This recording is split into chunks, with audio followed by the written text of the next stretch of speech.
It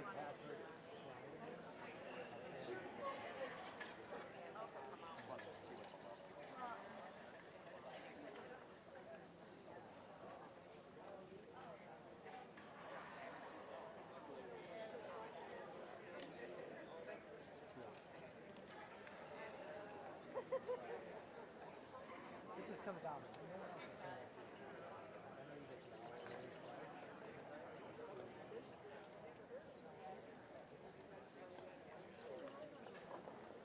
Yeah.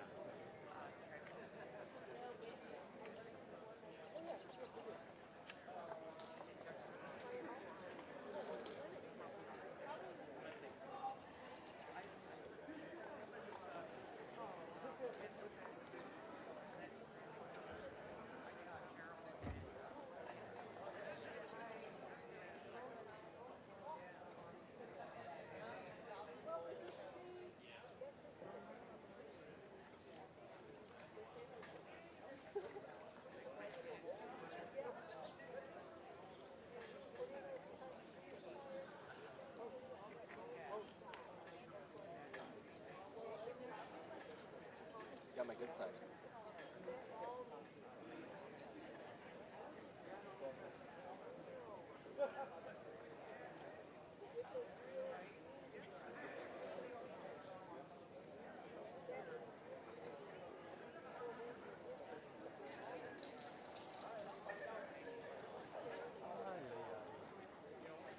Oh, what are you up to?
At this time, I'd like to introduce our speakers who will be sharing their reflections, insights, and commitments moving forward.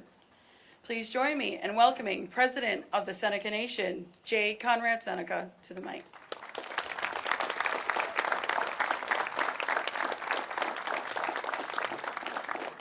Yo, Erica, I appreciate that. Yo, Scannell, how's everybody doing today? Good? All right. What a beautiful day here in Irving on the Cattaraugus territory. As I always say, the sun always shines in Irving. But I'd like to welcome everybody here, all of our people that are here, our guests here to our territory. Thanks for being here today. It's been a great morning here, spending with the governor, talking about the many issues here at Seneca Nation, the Thomas Indian School, its history, and having the governor the opportunity to speak with some of the survivors and families here from the Thomas Indian School. You know, I always think about a time when I came upon a place that had a sign that said sacred ground. And I think about that, and I believe that's what we're standing on today, is sacred ground here on the Seneca Nation Cattaraugus territory. Because of the history here, because of our people, the resilience of our Seneca Nation, of our people, and you know, everything that we stand for, our values, our traditions, our customs, our language, our ability to find our way through the many challenges that we face in life, and to be still here today. It's a testament to our ancestors and to our people of today. And so many Nyawes for everybody's efforts, all of our people here at the Seneca Nation.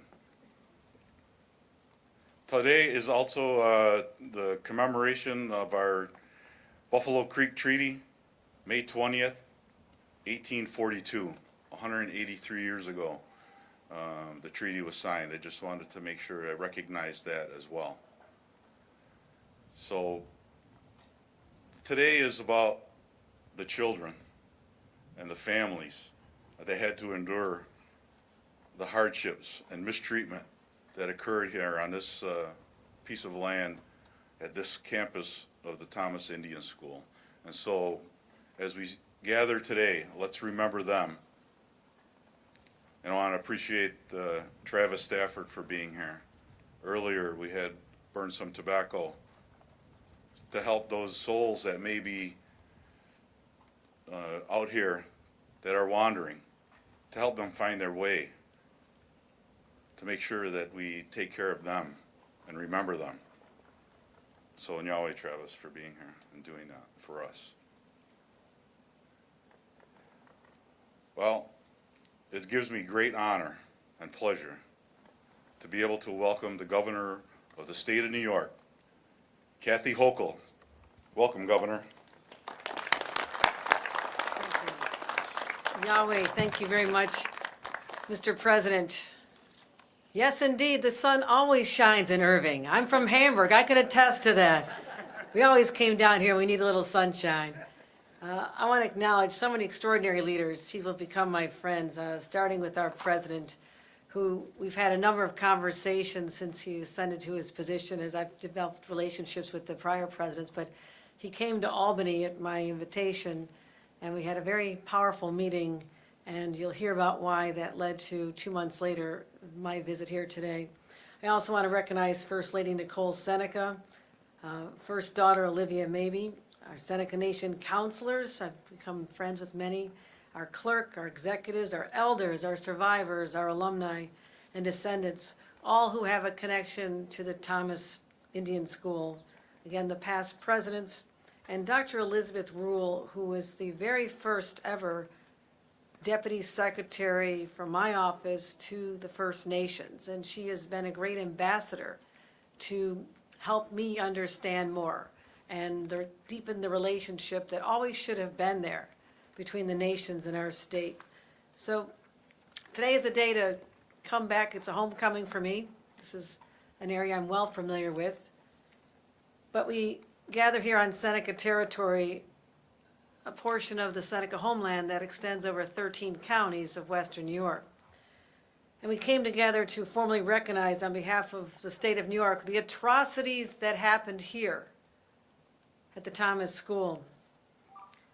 And this is once known as the Thomas Asylum for Orphan and Destitute Indian Children. A name by itself conveys a harshness, a lack of compassion. It was founded in 1855 by missionaries to house orphan children. There are many diseases that ravaged to the communities, and some children were left without parents. But over its long, sordid history, over 2,500 students passed through the doors. And they came not just from the Seneca Nation, but from others throughout the state. But instead of being a haven for orphan children, it became a place of nightmares, a place some would call a torture chamber, a site of sanctioned ethnic cleansing is what was going here. Try to eradicate the long, proud story of the Senecas and other places. This occurred from Canada and elsewhere in our country. Children were forcibly removed from their families, stripped of their names, their languages, and their traditions. Sometimes they were subjected to unimaginably horrific physical, emotional, and sexual assaults. These atrocities occurred for more than 100 years. They were known by the state of New York, 75 years of which it was owned by the state.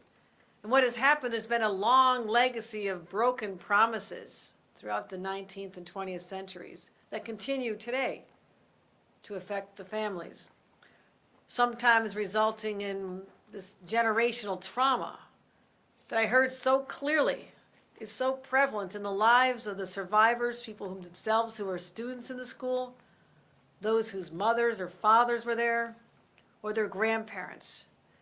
And what I took note of most of all was from hearing these stories. It took courage to tell, by the way, opening up the wounds again that perhaps later in life might be just starting to heal.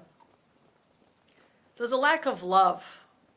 Children in that school were not feeling part of a family. They were so lonely. They didn't know they had a connection to others on the outside. No one hugged them. No one gave them kisses goodnight. So they, in turn, when they left and became parents themselves, were not conditioned in the nurturing ways of parents that you would expect. What I heard they knew there was love, but it was never visibly displayed. And sometimes it even carried on to the grandchildren.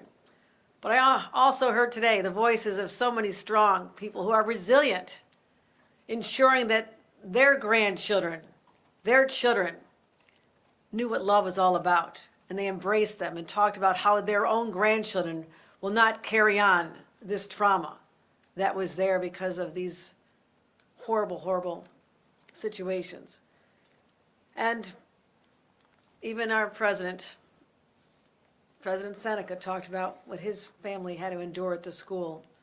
And he wrote about it in a very powerful way. I read it, every word of it. And it's on the walls inside here. You need to go back and read about it. You need to see the pictures of those little innocent children who never had anything resembling a normal childhood. Again, stripped of their identity and their traditions.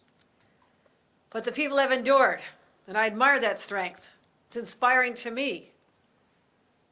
And holding on now to the traditions, the dance, the food, the clothing, all those will now be passed on forevermore because people stood up and said, no, we are reclaiming our identity. We've endured a lot. But again, we're going to be enduring for many, many, many generations to come. That's the way. So the story started emerging with cases up in Canada. They started coming here. And I cannot change the horrors of the past. I wish I could. I wish I could just wipe it all away. You deserve that. But first of all, by teaching our children today is a first step, making sure they understand what happened then. And that's one of the reasons why, in my budget, I'm insisting that we create new educational materials about the indigenous nations, their histories, their cultures, their contributions. And I want that in our New York K through 12 schools. So there's a deeper understanding of the people whose land we are on and what they have gone through. That is a first step forward. And in order to avoid repeating the sins of the past, we will acknowledge as a state the role we played. The path is not always easy moving forward, but it must include the collective movement to reclaim dignity and the ancestral legacy. It must include the telling of the truth about what happened at that school. And it must include repatriating those who are lost. And it must include a cultural revitalization and justice. And it must include the healing practices and spiritual ceremonies that were shunned for so long. I will play my role. That's why today, on behalf of the state of New York, I, Governor Kathy Hochul, apologize to the Seneca Nation of Indians and survivors and descendants from all nations who attended the Thomas Indian School. And I recognize, on behalf of the people of this state, the atrocities that were committed there and the enduring trauma that's been inflicted upon the Seneca and all indigenous peoples across our state. And that is why I recommit to the truth, the justice, the reconciliation, accountability, and healing that must begin today and forward into the future. With that, I'll present a proclamation to President Seneca on behalf of the people of the state of New York, acknowledging everything I've just said, but I want this forever enshrined, visible to the rest of the state, that this day occurred, and I will say long overdue. I'm here 2 months after I was asked. Other governors should have preceded me. But here we are today, and I'm honored and privileged to be the governor of a state that has such a rich history because of the people who are here today and those who came before, for we indeed are on their lands. Thank you very much.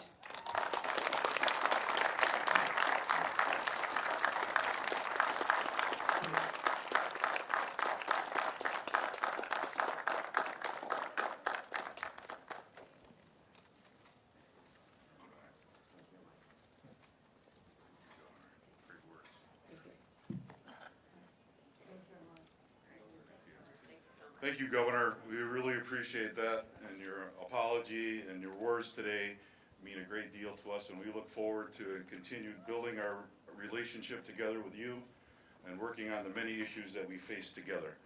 And as the Nyaweh to everybody here today, thank you for attending. We appreciate you, and many thanks.